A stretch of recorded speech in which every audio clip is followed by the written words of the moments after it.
সমাজকে সংগঠিত করতে গিয়ে আমি 1000বার সাম্প্রদায়িক হব, আমি 1000বার মাথা দিতে রাজি আছি আমার সমাজকে সংগঠিত করার জন্য।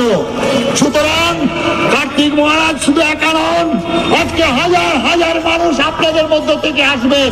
তাই হলো মা, আপনি একটু কাঁদুন, একটু প্রার্থনা করুন। সেদিন একজন মা কেঁদেছিলেন কংস কারাগারে পাষাণ চাপা বক্ষে, সেই মায়ের কোল আলো করে এসেছিলেন স্বয়ং শঙ্খ চক্র গদা পদ্মধারী। আবার বিবেকানন্দ বলছেন আমার মা পাথরে পাথরে মাথা ঠুকে ঠুকে পেয়েছেন।